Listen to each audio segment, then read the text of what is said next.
ಮಕ್ಕಳಲ್ಲಿ ಮಲಬದ್ಧತೆ ಏನಪ್ಪಾ ಅಂತ ಹೇಳಿದ್ರೆ ಇತ್ತೀಚಿನ ದಿನಗಳಲ್ಲಿ there is a change in the lifestyle. ಮಕ್ಕಳು ಏನ್ ಮಾಡ್ತಿದ್ದಾರೆ, ಅಡಿಕ್ವೇಟ್ ಆಗಿ ಫ್ರೂಟ್ಸ್, ವೆಜಿಟೇಬಲ್ಸ್ ಅಥವಾ ಕಾಳುಗಳು ಏನು ತಿಂತಿಲ್ಲ. ಅದಾದ್ಮೇಲೆ ತುಂಬಾ ಜಂಕ್ ಐಟಮ್ಸ್ ಮೊರೆ ಹೋಗ್ತಿದ್ದಾರೆ. Chips, chocolates, bakery items, cakes, puffs, ಇವೆಲ್ಲ. ಮತ್ತೆ there is no physical activity. ಮಕ್ಕಳು ಆಟ ಆಡ್ಲಿಕ್ಕೆ ಹೋಗ್ತಿಲ್ಲ. ಎಲ್ಲ ಯಾವಾಗ ನೋಡಿದ್ರು ಟಿವಿ ಮುಂದೆ ಕೂತ್ಕೊಳ್ಳೋದು, ತುಂಬಾ ಬೇಕರಿ ಐಟಮ್ಸ್ ಎಲ್ಲ ತಿನ್ನೋದು. ಅಂದ್ರೆ ಏನ್ ತಿಂತಾ ಇದ್ದಾರೆ ಅಂತ ಹೇಳ್ಬಿಟ್ಟು ಅವ್ರಿಗೆ ಗಮನ ಇರೋದಿಲ್ಲ. ನೆಕ್ಸ್ಟ್ ಬಂದ್ಬಿಟ್ಟು ನೀರು ನೀರು ಕಡಿಮೆ ಕುಡಿಯೋದು, ಅಥವಾ ಹಾಲನ್ನ ಜಾಸ್ತಿ ಕುಡಿಸೋದು. ಈ ಹಾಲು ಕುಡಿಸ್ಬೇಕಾದ್ರೆ ಏನ್ ಮಾಡ್ತಾರೆ ಅಂತ ಹೇಳಿದ್ರೆ ತುಂಬಾ ಹಾಲು ಹಾಕ್ತಾರೆ ಅಥವಾ ತುಂಬಾ ಕಡಿಮೆ ನೀರ್ ಹಾಕೋದು, ಎಸ್ಪೆಷಲಿ ಫಾರ್ಮುಲಾ ಮಿಲ್ಕ್. ಸೊ ಮಕ್ಳು ಏನಾಗ್ತಾರೆ ಅಂತ ಹೇಳಿದ್ರೆ ದೊಡ್ಡವ್ರು ಆಗ್ತಾರೆ. ಎಸ್ಪೆಷಲಿ ನಮಗೆ ಗೊತ್ತು 6 ತಿಂಗಳಿಂದ ಕೆಳಗೆ ಯೂಶಲಿ ತಾಯಿ ಹಾಲೇ ಸಾಕಾಗುತ್ತೆ ಅಂತ. ತಾಯಿ ಹಾಲು ಸಾಕಾಗದೇ ಇದ್ದವ್ರಿಗೆ ಯೂಶಲಿ ಫಾರ್ಮುಲಾ ಮೊರೆ ಹೋಗ್ತಾರೆ. ಆ ಫಾರ್ಮುಲಾ ಮೊರೆ ಹೋದಾಗ ಅಲ್ಲಿಂದ ಅದು ರೇಷಿಯೋ ಇದೆ, ನಮಗೆ ಇಷ್ಟು ಪೌಡರ್ಗೆ ಇಷ್ಟು ನೀರ್ ಹಾಕ್ಬೇಕು ಅಂತ. ಅದು ಹೆಚ್ಚು ಕಡಿಮೆ ಆಗುತ್ತೆ. ಅದು ಹೆಚ್ಚು ಕಡಿಮೆ ಆದಾಗ ಯೂಶಲಿ ಈ ತರ ಮಲಬದ್ಧತೆ ರೀಸನ್ ಆಗುತ್ತೆ. ಇದು ಒಂದು ಸ್ಟಾರ್ಟಿಂಗ್ ಅಕ್ಯೂಟ್ ಪಾಯಿಂಟ್. ಇದು ಇದು ಮುಂದೆ ಹೋಗ್ತಾ ಹೋಗ್ತಾ ಅದೇ ರೀತಿ ಮಲಬದ್ಧತೆ ಪ್ರೋಗ್ರೆಸ್ ಆಗ್ತಾ ಹೋಗುತ್ತೆ. ನೆಕ್ಸ್ಟ್ ಬಂದ್ಬಿಟ್ಟು ಇನ್ನೊಂದು ಕಾರಣ ಬಂದ್ಬಿಟ್ಟು ಟಾಯ್ಲೆಟ್ ಹ್ಯಾಬಿಟ್ಸ್. ಕೆಲವ್ರು ಏನ್ ಮಾಡ್ತಾರೆ, ಕೆಲವು ಪ್ಯಾರೆಂಟ್ಸ್ ಆದಷ್ಟು ಬೇಗ ಟಾಯ್ಲೆಟ್ ಟ್ರೈನಿಂಗ್ ಆಗ್ಲಿ ಅಂತ ಹೇಳ್ಬಿಟ್ಟು ಅವ್ರನ್ನ ತುಂಬಾ ಬೇಗ ಫೋರ್ಸ್ ಮಾಡ್ಲಿಕ್ಕೆ ಹೋಗ್ತಾರೆ. ಬೇಗ ಯೂರಿನ್ ಮಾಡಿದ್ರೆ ಕಂಟ್ರೋಲ್ ಮಾಡ್ಬೇಕು, ಇಲ್ಲ ಸ್ಕೂಲ್ ಲ್ಯಾಟ್ರಿನ್ ಮಾಡಿದ್ರೆ ಕಂಟ್ರೋಲ್ ಮಾಡ್ಬೇಕು ಅಂತ. ಅದು ಕಂಟ್ರೋಲ್ ಮಾಡ್ತಾ ಹೋದಾಗ ಮಗುಗೆ ಒಂಥರ ಭಯ ಶುರುವಾಗುತ್ತೆ, ಒಂಥರ ನಾಚಿಕೆ ಶುರುವಾಗುತ್ತೆ.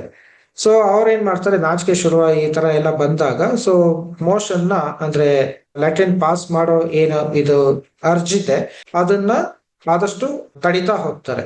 ಸೊ ಇದೇನಾಗುತ್ತೆ, ಇರ್ರೆಗ್ಯುಲರ್ ಟಾಯ್ಲೆಟ್ ಟ್ರೈನಿಂಗಿಗೆ ದಾರಿ ಮಾಡ್ಕೊಡುತ್ತೆ. ಸೊ ಅವ್ರ ಮಕ್ಳು ಏನ್ ಮಾಡ್ತಾರೆ, ಇದು ನಾರ್ಮಲ್ ಅಂತ ಅಂದ್ಕೊಂಡು ಅವ್ರದ್ದು ಲ್ಯಾಟ್ರಿನ್ ಬರೋ ಸಾಧ್ಯತೆ ಟೈಮ್ ಏನಿದೆ ಅದನ್ನ ಅರ್ಜ್ ಏನಿದೆ ಅದನ್ನ ತಡೆ ಹಿಡಿತಾ ಹೋಗ್ತಾರೆ. ಸೊ ಇದು ಇಂಪ್ರಾಪರ್ ಟಾಯ್ಲೆಟ್ ಹ್ಯಾಬಿಟ್ಸ್ ಆಗಿ ಅಲ್ಲಿಂದ ಮಗುಗೆ ಪೇಯ್ನ್ ಆಗಿ ಅಲ್ಲಿ ಇದು ಮಲಬದ್ಧತೆ ಕಾರಣ ಆಗುತ್ತೆ. ಇನ್ನ ಬಂದ್ಬಿಟ್ಟು ಕೆಲವು ಮೆಡಿಕೇಶನ್ಸ್ ಇದೆ. ಕೆಲವು like for example iron medications ಅಂತ ಏನ್ ಕೊಡ್ತೀವಿ. ನಾರ್ಮಲಿ ಮಕ್ಕಳಿಗೆ ಐರನ್ ಡಿಫಿಷಿಯನ್ಸಿ ಅನಿಮಿಯಾ ಕಾಮನ್ ಇದೆ. ಅಂದ್ರೆ ಐರನ್ ಕಡಿಮೆ ಇರೋದ್ರಿಂದ ಈ ಮಕ್ಕಳಿಗೆ ಅದಕ್ಕೆ ಐರನ್ ಸಪ್ಲಿಮೆಂಟ್ಸ್ ಕೊಡ್ಬೇಕಾಗಿ ಬರುತ್ತೆ. ಐರನ್ ಸಪ್ಲಿಮೆಂಟ್ಸ್ ಕೊಟ್ಟಾಗ ಈ ರೀತಿ ಮಲಬದ್ಧತೆ ಕಾರಣಗಳು ಇದಿರುತ್ತೆ. ಇನ್ನ ಕೆಲವೊಂದು ಮೆಡಿಕಲ್ ಕಂಡೀಷನ್ಸ್ ಇದೆ. ಮೆಡಿಕಲ್ ಕಂಡೀಷನ್ಸ್ ಬಂದ್ಬಿಟ್ಟು for example thyroid problem, hormone problem ಇರೋದು, ಅಥವಾ ಹರ್ಸ್ಪ್ರಿಂಗ್ಸ್ ಡಿಸೀಸ್ ಅಂತ ಹೇಳ್ಬಿಟ್ಟು ಏನ್ ಕರಿತೀವಿ. ಅಂದ್ರೆ ಅದು ಕರ್ಳಲ್ಲಿ ನರದ ಪ್ರಾಬ್ಲಮ್ ಏನಿದೆ ಅಲ್ಲಿಂದ ಪ್ರಾಬ್ಲಮ್ ಶುರುವಾಗುತ್ತೆ. ಕೆಲವೊಬ್ಬರಿಗೆ ಸ್ಪೈನಲ್ ಕಾರ್ಡ್ ಅಬ್ನಾರ್ಮ್ಯಾಲಿಟೀಸ್ ಅಥವಾ ಫುಡ್ ಅಲರ್ಜೀಸ್ ಈ ರೀತಿ ಏನಾದ್ರು ಇತ್ತು ಅಂತ ಹೇಳಿದ್ರೆ ಅಲ್ಲಿಂದ ಮಲಬದ್ಧತೆ ಉಂಟಾಗುತ್ತೆ. ಈ ಕಾಯಿಲೆ ಲಕ್ಷಣಗಳು ಏನಪ್ಪಾ ಅಂತ ಹೇಳಿದ್ರೆ ಮಗು ಕೆಲವೊಂದು ಕ್ರೈಟೀರಿಯಾಸ್ ಇದೆ ಇದರ ಕಾಯಿಲೆ ಲಕ್ಷಣಗಳು ಏನಪ್ಪಾ ಅಂತ ಹೇಳ್ಬಿಟ್ಟು ಹೇಳಲಿಕ್ಕೆ. ಸೊ ಮಗು ಯಾವಾಗ ವಾರದಲ್ಲಿ 2 ಸಲಕ್ಕಿಂತ ಕಡಿಮೆ ಮೋಷನ್ ಮಾಡ್ತಿದೆ ಅಥವಾ ಲ್ಯಾಟ್ರಿನ್ ಮಾಡ್ತಿದೆ ಅವಾಗ ಇದು ಮೇನ್ ಸಿಂಪ್ಟಮ್.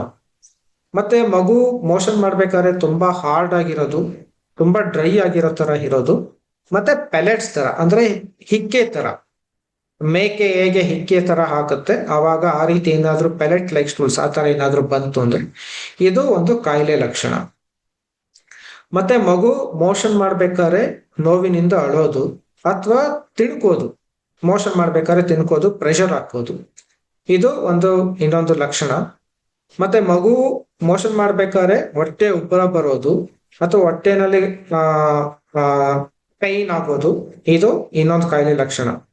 ಇವೆಲ್ಲದ್ರಿಂದ ಏನಾಗುತ್ತೆ ಅಂತ ಹೇಳಿದ್ರೆ ಮಗು ಊಟ ತಿನ್ನೋದು ನಿಲ್ಲಿಸ್ಬಿಡುತ್ತೆ ಅಂಡ್ ಮತ್ತೆ ಮಗು ಎಲ್ಲ ತುಂಬಾ ಇರಿಟೇಬಲ್ ಆಗಿರುತ್ತೆ ಯಾವಾಗ್ಲೂ. ಇದು ಏನಪ್ಪಾ ಅಂತ ಹೇಳಿದ್ರೆ ಇವೆಲ್ಲ ಪೈನ್ ಆಗೋದ್ರಿಂದ ವಿತ್ ಹೋಲ್ಡಿಂಗ್ ಬಿಹೇವಿಯರ್ ಅಂತ ಹೇಳ್ಬಿಟ್ಟು ನಾವ್ ಹೇಳ್ತೀವಿ. ಅಂದ್ರೆ ಮಗು ಆದಷ್ಟು ಮೋಷನ್ ಮಾಡ್ಲಿಕ್ಕೆ ಏನು ಅರ್ಜಿ ಬರುತ್ತೆ ಅವಾಗ ಅದು ತಡೆ ಹಿಡಿಲಿಕ್ಕೆ ಟ್ರೈ ಮಾಡುತ್ತೆ. ಫಾರ್ ಎಕ್ಸಾಂಪಲ್ ಮಗು ಯಾವ್ದಾರ ಫರ್ನಿಚರ್ ಹಿಂದೆ ಹೋಗಿ ಅಡಿಕೊಳ್ಳೋದು, ಅಥವಾ ಬೆಡ್ ಮೇಲೆ ಇದ್ದಾಗ ಲೆಗ್ಸ್ ಅಂದ್ರೆ ಕಾಲ್ನ ಒಂದ್ರ ಮೇಲೆ ಒಂದು ಹಾಕೊಂಡು ಟೈಟ್ ಆಗಿ ಇಟ್ಕೊಳ್ಳೋದು, ಇಲ್ಲ ಇದು ಕಾಲ್ ಮೇಲೆ ಟಿಪ್ಟು ಅಂದ್ರೆ ಮುಂದಿನ ಕಾಲ್ ಮೇಲೆ ನಿಂತ್ಕೊಳ್ಳೋದು, ಇವೆಲ್ಲ ಕಾಯಿಲೆ ಲಕ್ಷಣಗಳು.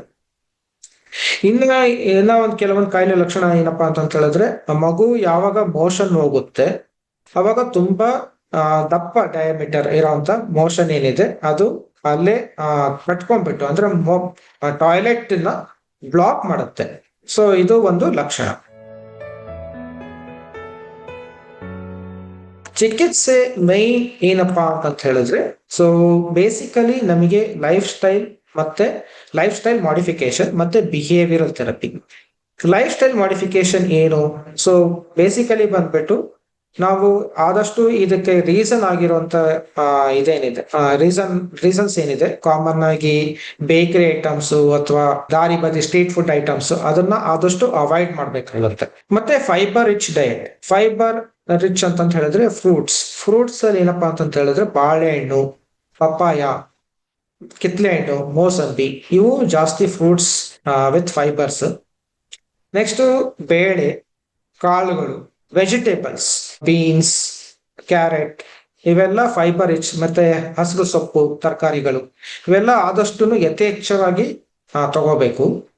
ಮತ್ತೆ ನೀರು ವಯಸ್ಸಿಗೆ ತಕ್ಕಂತೆ, ಅದು ಮಗುಗೆ ಡಿಹೈಡ್ರೇಷನ್ ಆದಾಗ್ಲೆಲ್ಲ ಅಥವಾ ಮಗುಗೆ ಕೇಳ್ದಾಗ್ಲೆಲ್ಲ ಅದನ್ನ ನೀರು ಕೊಡ್ಬೇಕಾಗತ್ತೆ. So adequate fluids very important. Next step ಬಂದ್ಬಿಟ್ಟು encourage the physical activity. So ಮಗುಗೆ ಆದಷ್ಟು ಹೊರಗಡೆ ಆಟ ಆಡ್ಲಿಕ್ಕೆ ಕಳಿಸ್ಬೇಕು. ಸ್ವಲ್ಪ ಒಂದು half an hour to 1 hour ಆದಷ್ಟು ಮಗು ಹೋಗಿ ಓಡಾಡ್ಕೊಂಡ್ ಬರ್ಲಿ. ದೆನ್ ನೆಕ್ಸ್ಟ್ ಟಾಯ್ಲೆಟ್ ಟ್ರೈನಿಂಗ್ ಏನಪ್ಪಾ ಅಂತಂದ್ರೆ, ನೆಕ್ಸ್ಟ್ ಎಲ್ಲರೂ ಪೇರೆಂಟ್ಸ್ಗೂ ಟಾಯ್ಲೆಟ್ ಟ್ರೈನಿಂಗ್ ಹೇಳ್ಕೊಡ್ಬೇಕು. ಅವರು ಆಕ್ಚುಲಿ ತುಂಬಾ ಫೋರ್ಸ್ ಮಾಡ್ಲಿಕ್ಕೆ ಟ್ರೈ ಮಾಡ್ತಾರೆ, ತುಂಬಾ ಅರ್ಲಿ ಟಾಯ್ಲೆಟ್ ಟ್ರೈನಿಂಗ್ ಆಗ್ಲಿ ಅಂತ ಹೇಳ್ಬಿಟ್ಟು. ಸೊ ಅವರಿಗೆ ಪೇರೆಂಟ್ಸಿಗೆ ಎಜುಕೇಟ್ ಮಾಡಬೇಕು. ಆದಷ್ಟು ಅದು ಟೈಮ್ ತಗೊಳುತ್ತೆ. So by the age of 3 years ನೀವು ಅಲ್ಲಿವರೆಗೂ ಅದಕ್ಕಿಂತ ಮುಂಚೆ ನಿಮಗೆ ಫೋರ್ಸ್ ಮಾಡಕ್ ಹೋಗ್ಬೇಡಿ. ಅವ್ರ ಮಕ್ಕಳು ದೊಡ್ಡವರಾಗ್ತಾ ಆಗ್ತಾ ಅವರೇ ಟ್ರೈನಿಂಗ್ ಆಗ್ತಾರೆ ಅಂತ ಹೇಳ್ಬಿಟ್ಟು ಪೇರೆಂಟ್ಸ್ಗೆ ಎಜುಕೇಟ್ ಮಾಡ್ಬೇಕಾಗತ್ತೆ. ಮತ್ತೆ ಟಾಯ್ಲೆಟ್ ಯಾವಾಗ್ಲೂ commode, Indian commode is the best rather than the western commode, especially ಮಕ್ಕಳಿಗೆ. ಡೆಫಿನೆಟ್ಲಿ ಈವನ್ ದೊಡ್ಡವರು ಅದನ್ನ ಕೂಡ ಪ್ರಾಕ್ಟೀಸ್ ಮಾಡಬೇಕು. ಅಕಸ್ಮಾತ್ ಏನಾದ್ರು ಬೈ ಚಾನ್ಸ್ ಏನಾದ್ರು ವೆಸ್ಟರ್ನ್ ಕಮೋಡ್ ಇತ್ತು ಅಂತ ಹೇಳಿದ್ರೆ, ಅಲ್ಲಿ ಕೆಳಗಡೆ ಒಂದು ಸ್ಟೂಲ್ ಕೊಟ್ರೆ ಅಲ್ಲಿ ಪೋಸ್ಚರ್ ಎಲ್ಲ ಬೆಟರ್ ಆಗ್ಬಿಟ್ಟು ಅಲ್ಲಿಂದ ಮಗು ಮೋಷನ್ ಮಾಡ್ಲಿಕ್ಕೆ ಸಹಾಯ ಮಾಡುತ್ತೆ. ಮತ್ತೆ ಸ್ವಲ್ಪ ಬಿಹೇವಿಯರಲ್ ಮಾಡಿಫಿಕೇಶನ್ಸ್ ಪೇರೆಂಟ್ಸಿಗೆ ಹೇಳ್ಬೇಕು. ಯಾವುದೇ ಕಾರಣಕ್ಕೂ ಮಗುಗೆ ಮೋಷನ್ ಮಾಡ್ಕೊಂಡಾಗ ಇದು ಅಂದ್ರೆ ಕೆಲವೊಂದ್ಸಲ ಮಗುಗೆ ಅಂಡರ್ವೇರ್ ಹಾಕಿದಾಗ ಅಲ್ಲಿ ಸಾಯಿಲಿಂಗ್ ಮಾಡ್ಕೊಂಡ್ಬಿಡುತ್ತೆ. ಅಂದ್ರೆ ಸಾಯಿಲಿಂಗ್ ಅಂತ ಹೇಳಿದ್ರೆ ಮಗು ಮೋಷನ್ ಮಾಡ್ತಾ ಮಾಡ್ತಾ ವಿತೌಟ್ ಮಾಡ್ಕೊಳ್ಳಿಕ್ಕೆ ಟ್ರೈ ಮಾಡುತ್ತೆ. ಬಟ್ ಒಂದು at some point of time ಅದು ಮೋಷನ್ ಅಂಡರ್ವೇರ್ ಅಲ್ಲಿ ಸ್ಟೈನಿಂಗ್ ಆಗ್ಬಿಡುತ್ತೆ. ಅದು ಸ್ಟೈನಿಂಗ್ ಆದಾಗ ಇವ್ರ ಪೇರೆಂಟ್ಸ್ ಏನ್ ಅನ್ಕೋತಾರೆ, ಮಗುಗೆ ಕಂಟ್ರೋಲ್ ಬಂದಿಲ್ಲ ಅಂತ ಹೇಳ್ಬಿಟ್ಟು ಮತ್ತೆ ಮಗುಗೆ ಪನಿಷ್ ಮಾಡ್ಲಿಕ್ಕೆ ಶುರು ಮಾಡ್ತಾರೆ. ಅದನ್ನ ಆದಷ್ಟು ಅವಾಯ್ಡ್ ಮಾಡ್ಬೇಕು. ಇದು ಮೈನ್ ಟ್ರೀಟ್ಮೆಂಟ್. ಕೆಲವೊಂದು ಕಂಡೀಷನ್ಸ್ ಅಲ್ಲಿ ಅಂದ್ರೆ ಇವ್ಯಾವುದೂ ವರ್ಕ್ ಆಗ್ತಿಲ್ಲ, ಇವೆಲ್ಲ ಮೇಲಿನವುಗಳು ಯಾವ್ದು ವರ್ಕ್ ಆಗ್ತಿಲ್ಲ ಅಂತ ಹೇಳಿದ್ರೆ ನೆಕ್ಸ್ಟ್ ಮೆಡಿಕೇಶನ್ಸ್ ಮೊರೆ ಹೋಗ್ಬೇಕಾಗುತ್ತೆ. ಮೆಡಿಕೇಶನ್ಸ್ ಅಲ್ಲಿ ಮತ್ತೆ ವಿಧ ಇದೆ, ಡಿಫ್ರೆಂಟ್.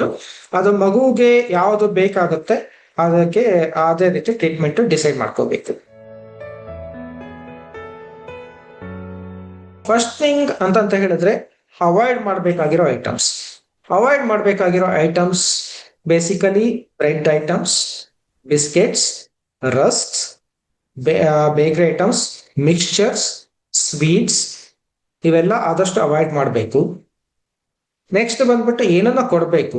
ಸೊ ಬೇಸಿಕಲಿ ಫ್ರೂಟ್ಸ್ ಅಲ್ಲಿ ಬಾಳೆಹಣ್ಣು, ಪಪ್ಪಾಯ, ಕಿತ್ಲೆ ಹಣ್ಣು, ಮೋಸಂಬಿ, ವಾಟರ್ ಮೆಲನ್ ಇವೆಲ್ಲ ಸೀಸನಲ್ ಫ್ರೂಟ್ಸ್. ಸೊ ಈಗ ಇವೆಲ್ಲ ಇದರಲ್ಲಿ ಜಾಸ್ತಿ ಫೈಬರ್ ಕಂಟೆಂಟ್ ಇರುತ್ತೆ. ಸೊ ಇದನ್ನ ಆದಷ್ಟು ಯಥೇಚ್ಛವಾಗಿ ಕೊಡ್ಬೇಕಾಗತ್ತೆ. ಅಟ್ಲೀಸ್ಟ್ ಡೈಲಿ 1 or 2 ಫ್ರೂಟ್ಸ್ ಇದನ್ನ ಆದಷ್ಟು ಡಯಟ್ ಅಲ್ಲಿ ಇಟ್ಕೋಬೇಕು. ವೆಜಿಟೇಬಲ್ಸ್ ಬಂದ್ಬಿಟ್ಟು ಬೀನ್ಸ್, ಕ್ಯಾರೆಟ್, ಸ್ವೀಟ್ ಪೊಟ್ಯಾಟೊ, ಆಲೂಗೆಡ್ಡೆ, ಸೊಪ್ಪು, ಹಸಿರು ಸೊಪ್ಪುಗಳು ಇವೆಲ್ಲ ತುಂಬಾ ಯಥೇಚ್ಛವಾಗಿ ಯೂಸ್ ಮಾಡಬೇಕು. ಮತ್ತೆ ಬೇಳೆ ಮತ್ತೆ ಕಾಳುಗಳು, ಯಾವ್ದಾದ್ರು ಬೇಳೆ ಆಗಿರ್ಬೋದು ಅಥವಾ ಯಾವ್ದಾದ್ರು ಕಾಳುಗಳಾಗಿರ್ಬೋದು, ಎಸ್ಪೆಷಲಿ ಮೊಳಕೆ ಕಟ್ಟಿದ ಕಾಳುಗಳು. ಇದರಲ್ಲಿ ಮತ್ತೆ ಫೈಬರ್ಸ್ ಮತ್ತೆ ಪ್ರೋಟೀನ್ಸ್ ಜಾಸ್ತಿ ಇರೋದ್ರಿಂದ ಇದನ್ನ ಆದಷ್ಟು ನಾವು ಡಯಟ್ ಅಲ್ಲಿ ಅಳವಡಿಕೆ ಮಾಡ್ಕೋಬೇಕಾಗುತ್ತೆ. ಸೊ ಇದರಲ್ಲಿ ಸ್ವಲ್ಪ ಮೆಡಿಕಲ್ ಕಂಡೀಷನ್ಸ್ ಮತ್ತೆ ಸ್ವಲ್ಪ ಸರ್ಜಿಕಲ್ ಪ್ರಾಬ್ಲಮ್ಸ್ ಇದೆ. ಸೊ ಪ್ರಾಬ್ಲಮ್ಸ್ ಏನಪ್ಪಾ ಅಂತ ಹೇಳಿದ್ರೆ, ಮಗು ತುಂಬಾ ಹೊತ್ತು ಮೋಷನ್ ಎಲ್ಲ ಕಟ್ಕೊಂಡಾಗ ಅಲ್ಲಿ ಅಥವಾ ಸಮ್ ಪಾಯಿಂಟ್ ಆಫ್ ಟೈಮ್ ಮಗು ಅದು ಗಟ್ಟಿ ಆಗ್ತಾ ಆಗ್ತಾ ಆಗ್ತಾ ಒಂದು ಸಮ್ ಪಾಯಿಂಟ್ ಆಫ್ ಟೈಮ್ ಮಗು ತುಂಬಾ ದಪ್ಪ ಡಯಾಮೀಟರ್ ಇರೋ ಮೋಷನ್ ನ ಪಾಸ್ ಮಾಡ್ಲಿಕ್ಕೆ ಶುರು ಮಾಡುತ್ತೆ. ಅದು ದಪ್ಪ ಇರೋದ್ರಿಂದ ಏನಾಗುತ್ತೆ ಅಂದ್ರೆ, ಅದು ಗುದದ್ವಾರದ ಸುತ್ತಲೂ ಏನಿರುತ್ತೆ ಅಲ್ಲಿ ಕ್ರ್ಯಾಕ್ ಆಗ್ಲಿಕ್ಕೆ ಶುರುವಾಗುತ್ತೆ. ಅಲ್ಲಿ ಕ್ರ್ಯಾಕ್ ಆದಾಗ ಮತ್ತೆ ಅದು ನೆಕ್ಸ್ಟ್ ಮಗು ಮೋಷನ್ ಮಾಡ್ಬೇಕಾದ್ರೆ ಅದು ಪೈನ್ ಆಗುತ್ತೆ. ಆ ಪೈನ್ ಆದಾಗ ಮತ್ತೆ ಮಗು ಮೋಷನ್ ಮಾಡ್ಲಿಕ್ಕೆ ಮತ್ತೆ ಅದನ್ನ ತಡೆ ಹಿಡಿಯುತ್ತೆ. ಸೊ ಇದನ್ನ ಏನಲ್ ಫಿಶರ್ಸ್ ಅಂತ ಹೇಳ್ತೀವಿ, ಅಥವಾ ಹೆಮರಾಯ್ಡ್ಸ್ ಪೈಲ್ಸ್ ಅಂತ ಹೇಳ್ಬಿಟ್ಟು ಏನ್ ಹೇಳ್ತೀವಿ. ಇದು ದೊಡ್ಡವ್ರಿಗೆ ಆಗ್ತಾ ಆಗ್ತಾ ಅವ್ರಿಗೆ ಇದು ಪ್ರಾಬ್ಲಮ್ ಆಗುತ್ತೆ. ನೆಕ್ಸ್ಟ್ ಕಂಡೀಷನ್ ಅಲ್ಲಿ ಮಗು ಇದು ತಡೆ ಹಿಡಿಯಕ್ಕೆ ಶುರು ಮಾಡಿದಾಗ at some point of time ಮಗುಗೆ ಒಂಥರ ಅರ್ಜ್ ಬಂದ್ಬಿಡುತ್ತೆ, ನಾನು ಮೋಷನ್ ಮಾಡ್ಬೇಕು ಅಂತ. ಆವಾಗ ಅದು ಸ್ಟೂಲ್ಸ್ ಅಥವಾ ಮೋಷನ್ ಏನಿದೆ ಅದು ಅಂಡರ್ ಗಾರ್ಮೆಂಟ್ಸ್ ಮೇಲೆ ಸ್ಟೈನ್ ಆಗ್ಲಿಕ್ಕೆ ಶುರು ಮಾಡುತ್ತೆ. ಇದನ್ನ ಮತ್ತೆ ನಾವು ಇಂಕೋಪ್ರೆಸಿಸ್ ಅಂತ ಕರಿತೀವಿ.